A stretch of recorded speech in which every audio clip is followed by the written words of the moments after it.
क्या नाम है आपका? रामवीर है मेरा नाम। तो आज कप्तान साहब के यहाँ क्यों आए थे आप?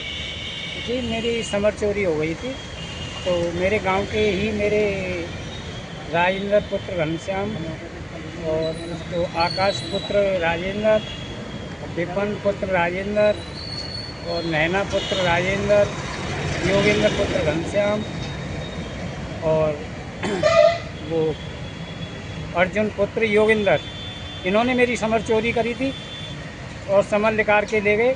और उसमें जो साहब ईंट पत्थर मलबा से भर दिया। मैंने एसपी साहब के यहाँ दिया, प्राथमिक पत्र दिया।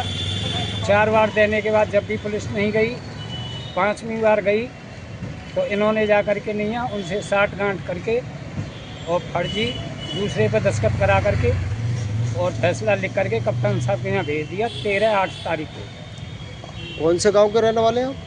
मैं भटोई गांव इंगलास थाने में। थाना इगलान लगता है आपका? हाँ जी। तो आप पुलिस के पास नहीं गए रिपोर्ट करने? पुलिस के पास मैंने दी थी, पहले थाने में भी दी थी, फिर 4 बार एसपी साहब के यहाँ दी। जब इंस्पेक्टर साहब पहुँचे तो उन्होंने 60 गांठ कर करके और फैसला लिख के फर्जी दस्तखत करा करके और 13/8 को यहाँ भेज दिया एसपी साहब के यहाँ। सब फैसला हो गया है। आपने कोई समझौता नहीं किया? नहीं, कोई समझौता नहीं किया, कोई मेरे दस्तखत नहीं हो रहे हैं।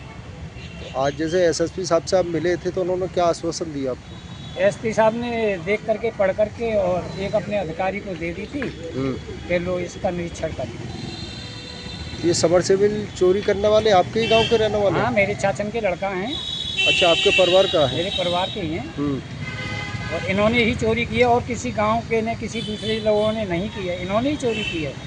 तो इनसे कोई रंजिश भी थी? नहीं, मेरी पहले से कोई रंजिश नहीं है, कोई रंजिश नहीं है। मकसद इतना ही है कि मैं इनके डर की वजह से अपना अलीगढ़ आ गया हूँ, यहीं अपने बच्चों के पास रहता हूँ। ये दबंग आदमी हैं, खून खा रहे हैं, दूसरे के मकान में घुस कर के कब्जा लेते हैं और आज भी दूसरे के मकान में राजेंद्र रह रहा है, वो मकान दूसरे का है और ज़बरदस्ती घुस के रह रहा है उसमें। तो गांव में खेती बाड़ी है आपकी या मेरे मकान गांव में खेती भी है, सब 3 बीघा ज़मीन है। समरसेबल आपके मकान में लगा हुआ था? हाँ, मेरे मकान से बाहर मेरी निजी पर्सनल गली है, अपनी गली में लग रही थी। अच्छा, वहाँ कोई रहता नहीं है आपके मकान में? वहाँ कोई नहीं रहता, इन्हीं की डर से हम अलीगढ़ भाग आए हैं। इनकी वजह से? इन्हीं की वजह से। ये आपसे क्यों रंजिश मानते हैं? ये रंजिश यूँ ही मानते हैं कि साहब आप उसका थोड़ा बहुत, तो गांव में पहले रहते थे, झगड़ा हो ही जाता था, तो ये हमसे मारपीट करते थे आए दिन, इसलिए डर की वजह से हम अलीगढ़ आ गए।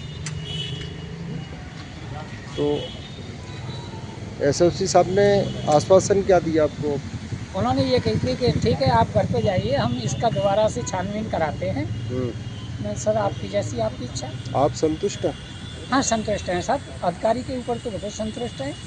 ये कब तक गुमराह बनाएंगे जी एसपी साहब? जी। ये क्या है इंस्पेक्टर साहब, हमको कब तक गुमराह बनाएंगे? आगे बहुत सी जगह हैं कार्रवाई करने के लिए।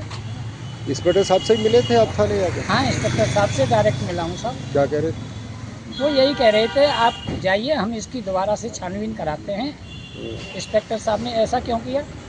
फर्जी दस्तखत करा करके बिना राजी बाजी के और फैसला लिख करके भेज दिया, ये तो गलत बात है उनकी, ये कहा था।